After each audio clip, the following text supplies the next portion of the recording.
जय जगन्नाथ फ्रेंड्स मो चैनल को आपण मानकु बहुत बहुत स्वागत। बंधुगण आज ये वीडियो रे बहुत महत्वपूर्ण कथा कुहा जाइछि। आपण वर्ष सारा परिश्रम करुछंती किंतु कौनसी कार्य सफल हेउ नहीं। विवाह रे बाधा आसुअछि, बिजनेस रे बाधा आसुअछि, व्यापार रे बाधा आसुअछि, एग्जाम रे बाधा आसुअछि। जेउ काम कले सबू बिगिड़ी जाउछि, सबू असुविधा दूर हो जिवो। बास गोटे काम करंतु, सबू मनस्कामना पूर्ण हो जिवो। एहा पाई अवश्य विश्वास आवश्यक। एही उपायटी को आपण विश्वासर सहित करंतु। आपण मानकु आज मु जहा कहिबी से सबू आपण जानती। आपण माने जेउ शिव मंदिर को जानती तो सेटारे शिव सामनारे नंदी बसी थांती। आपण देखिथिबे, आपणक मनरे आसुथिबो सबू शिव मंदिर रे नंदी थांती काहींकी। एपरी कौन कथा अछि? प्रथम कथा यह कि सबू शिव मंदिर रे नंदी अवश्य थांती। शास्त्र अनुसारे आपण नंदी कानरे चुपचाप जहाँ भी मागिबे ताहा शीघ्र पूरण होइथाए। सेही विषय रे मु आपण मानकु गोटिए मंत्र कहिबी। सेही मंत्र सहित आपणकर मनस्कामना कहि दियंतु। देखिबे यथाशीघ्र आपणकर मनस्कामना पूर्ण होई जिवो। एहाकु विश्वासर सह करंतु। नंदी भगवान शिवंकर प्रमुख गण किपरि हेले? बंधुगण शिलाक मुनि नामरे जणे मुनि थिले। से तपस्या करी करी बहुत समय बीती जाइथिला।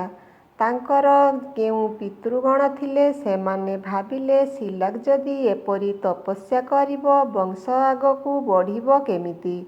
तेणु सेमाने कहिले, शिलाक तुमे एपरी पुत्र को जन्म दियो जे चिरंजीवी होई रहिबो, जाहार मृत्यु हेबो नहीं। तेणु शिलाक मुनि भगवान इंद्र को तपस्या करी इंद्र को प्रसन्न कले। इंद्र प्रकट होई वरदान मागिबाकू कहिले।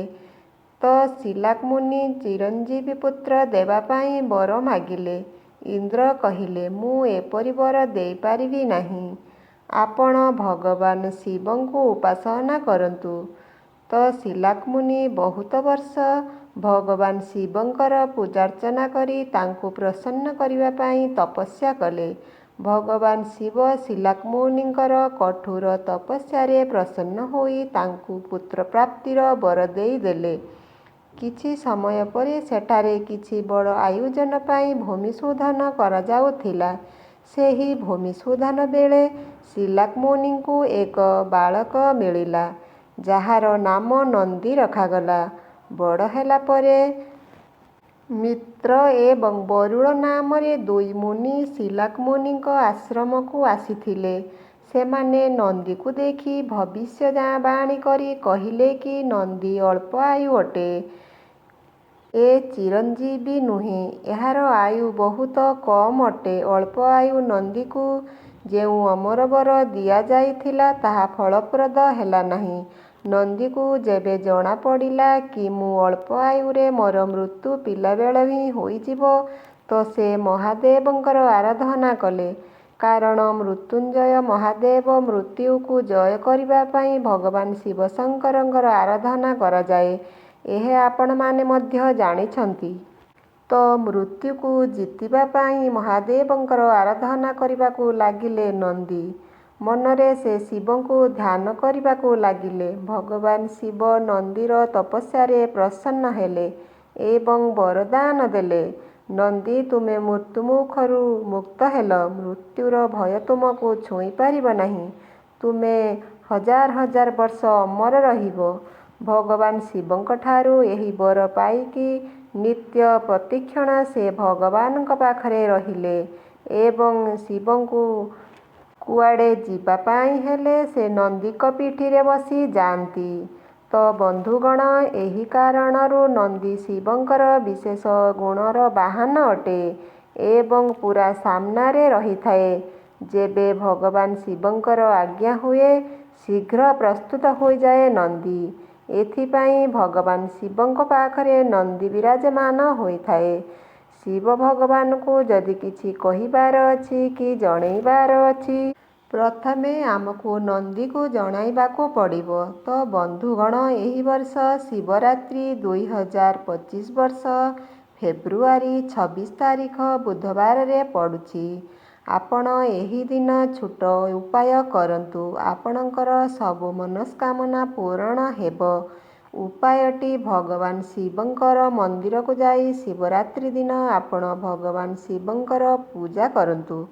ଭଗବାନ ଶିବଙ୍କୁ ଦହି, କ୍ଷୀର, ଗୁଡ଼, ଗଙ୍ଗାଜଳ ଆଦିରେ ସ୍ନାନ କରାନ୍ତୁ ଏବଂ ଅକ୍ଷତ, ଚନ୍ଦନ, ଫୁଲ, ବେଲପତ୍ର ଚଢ଼ାଇ ପୂଜାର୍ଚ୍ଚନା କରନ୍ତୁ ଏବଂ ଧୂପ, ଦୀପ, କର୍ପୂରରେ ଆଳତି କରନ୍ତୁ।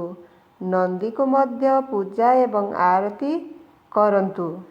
ନନ୍ଦୀ ଆଗରେ ଗୋଟିଏ ଦୀପ ଜାଳନ୍ତୁ ଏବଂ ଭଗବାନ ଶିବଙ୍କ ଆଗରେ ମନସ୍କାମନା କହିବା ଆଗରୁ 3 ଥର ତାଳି ମାରନ୍ତୁ। ତାଳି ମାରିବା ପରେ ନନ୍ଦୀର 2 ଶିଙ୍ଘ ଉପରେ ନିଜର ତର୍ଜନୀ ଏବଂ କାଣି ଆଙ୍ଗୁଠି ବା କନିଷ୍ଠ ଆଙ୍ଗୁଠିଟିକୁ ଉପରେ ରଖିବେ ଏବଂ ନନ୍ଦୀର କାନରେ ଏହି ମନ୍ତ୍ରଟିକୁ କହିଦେବେ। ଏହିପରି ନନ୍ଦୀକୁ ଜାଗ୍ରତ କରାଯାଏ ଏବଂ ମନ୍ତ୍ରଟି ବୋଲି ଦିଅନ୍ତୁ। ମନ୍ତ୍ରଟି ହେଉଛି ଓଁ ତତ୍ପୁରୁଷାୟ ବିଦ୍ମହେ ମହାଦେବାୟ ଧୀମହି ତନ୍ନୋ ରୁଦ୍ରଃ ପ୍ରଚୋଦୟାତ୍। ଏହି ମନ୍ତ୍ରଟି କହିବା ପରେ ଆପଣ ଏମିତି ଚମତ୍କାର ଦେଖିବେ, ଆପଣ ଭାବିପାରିବେ ନାହିଁ। ଆପଣଙ୍କର ସବୁ ମନସ୍କାମନା ଧୀରେ ଧୀରେ ପୂରଣ ହୋଇଯିବ। ଆପଣ ଶିବରାତ୍ରି ଦିନ ଏହି ଉପାୟଟି ନିଶ୍ଚୟ କରନ୍ତୁ ଏବଂ ଶିବ କୃପା ଲାଭ କରନ୍ତୁ। ଭିଡ଼ିଓଟି ଭଲ ଲାଗିଲେ କମେଣ୍ଟରେ ଓଁ ନମଃ ଶିବାୟ